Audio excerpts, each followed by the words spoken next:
Shalom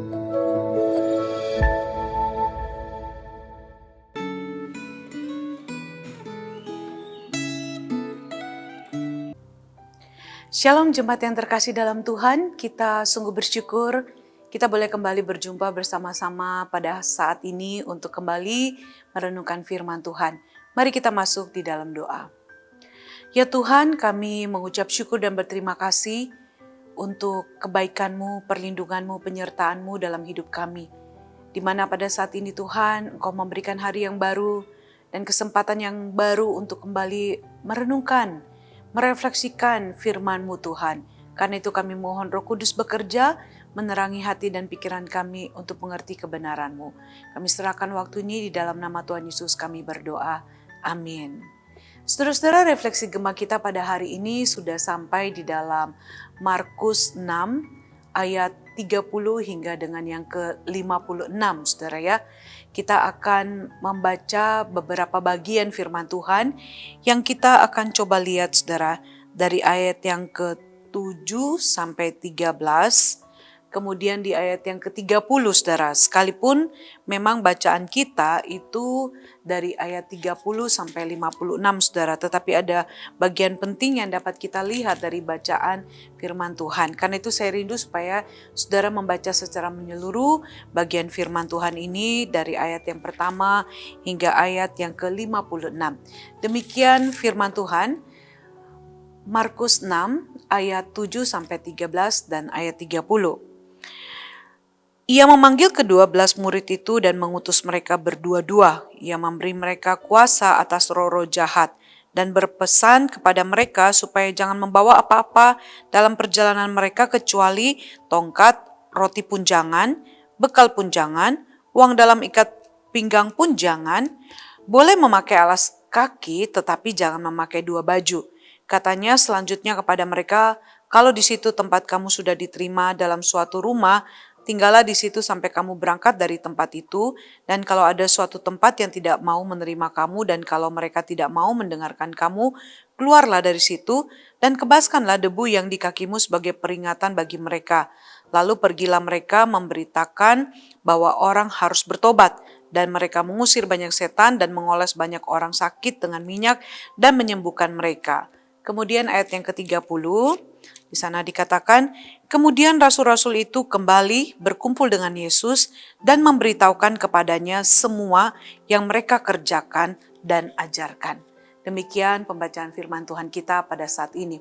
Saudara-saudara yang terkasih dalam Tuhan, dari bagian firman Tuhan yang kita baca tadi, saudara, ada hal yang menarik yang dapat kita lihat, yaitu betapa pentingnya keseimbangan antara melayani dan dilayani. Dan itu adalah hal yang amat penting di dalam kehidupan para murid Tuhan Yesus pada saat itu. Saudara, kita tahu bersama bahwa selama mengikut Tuhan Yesus, mereka telah menerima banyak sekali pengajaran dan juga tentunya teladan dari Tuhan Yesus tentang bagaimana melayani, saudara. Itu sebabnya di dalam bagian yang kita baca ini, kita melihat bahwa sudah tiba waktu bagi para murid untuk apa, saudara? Untuk mempraktekkan apa yang sudah mereka pelajari daripada Tuhan Yesus.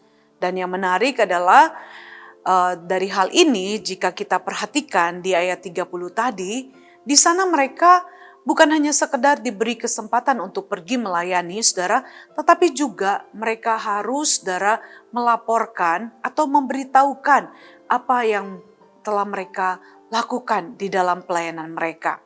Nah, saudara, kenapa betapa pentingnya mereka harus melakukan ini? Kenapa mereka harus memberitahukan kepada Tuhan Yesus tentang apa yang telah mereka lakukan di dalam pelayanan mereka?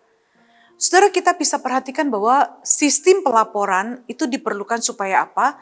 Supaya apa yang mereka praktekkan itu benar-benar bisa dapat dievaluasi, dapat dinilai, dapat dilihat, apa yang menjadi kelemahan, kekurangan, atau apa yang menjadi kelebihan dan yang perlu dikembangkan di dalam pelayanan mereka pada waktu itu. Evaluasi ini penting agar pelayanan para murid pada waktu itu benar-benar tidak hanya puas pada satu titik atau satu hal yang mereka kerjakan, tetapi mereka dapat terus meningkatkan pelayanan mereka bagi Tuhan pada waktu itu. Para murid Tuhan Yesus, saudara, perlu menyadari bahwa walaupun mereka telah diutus untuk melayani, Mereka harus terus dan terus untuk belajar. Kita bisa melihat saudara, pelajaran yang berharga Tuhan Yesus berikan kepada mereka pada ayat 35 sampai 44. Saudara bisa nanti membaca tentang bagaimana di sana Tuhan Yesus mengajak para muridnya untuk memikirkan apa yang harus mereka lakukan untuk memberi makan 5.000 orang laki-laki. Itu belum lagi kalau dihitung perempuan dan anak-anak, pasti jumlahnya lebih banyak. Tuhan Yesus ingin melihat dan mengajarkan mereka bagaimana mereka harus betul-betul dapat melayani orang yang sebanyak itu. Dan tentunya saudara, kita juga melihat saudara bagaimana mereka pun dituntut oleh Tuhan harus memiliki kehidupan rohani yang baik.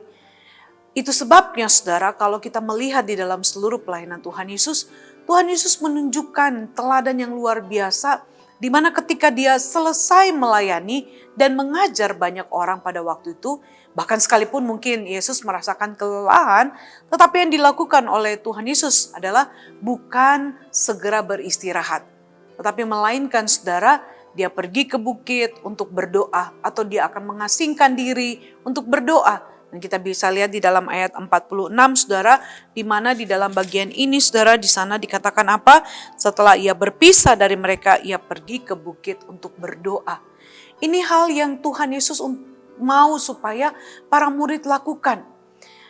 Tuhan Yesus menghendaki agar para murid belajar untuk apa? Senantiasa bergantung kepada kekuatan Tuhan di dalam melayani. Mereka tidak boleh bergantung pada kekuatan mereka, kemampuan mereka, tetapi mereka harus menyadari betapa pentingnya mereka di tengah-tengah segala kesibukan mereka untuk melayani. Mereka tetap harus menjalin relasi yang baik dengan Allah mereka, dengan Tuhan mereka. Dan itu sebabnya saudara, melalui pelatihan para murid Tuhan Yesus ini mengingatkan kepada kita, yaitu semua orang yang terlibat di dalam pelayanan, agar kita pun saudara bisa menjaga keseimbangan antara kita melayani dan dilayani. Kita harus membagikan atau mempraktekkan apa yang telah kita terima atau yang telah kita pelajari. Tetapi juga kita harus terus belajar untuk mengevaluasi pelayanan kita saudara. Kita harus melihat bagaimana pelayanan kita. Apakah pelayanan yang kita lakukan itu sudah sungguh-sungguh untuk kemuliaan Tuhan atau tidak?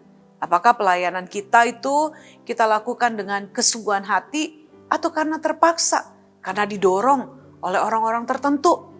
Apakah pelayanan kita terus meningkat atau saudara, pelayanan kita itu hanya sekedar rutinitas tanpa semangat, tanpa inovasi yang baru, tanpa kreativitas saudara? Apakah kita di tengah-tengah pelayanan kita saudara, kita masih terus membangun relasi kita dengan Tuhan atau tidak? Ini adalah hal-hal yang penting untuk kita pertanyakan, kita pikirkan, kita renungkan di dalam kehidupan kita saudara. Agar kita betul-betul di dalam pelayanan kita memiliki satu keseimbangan yang luar biasa.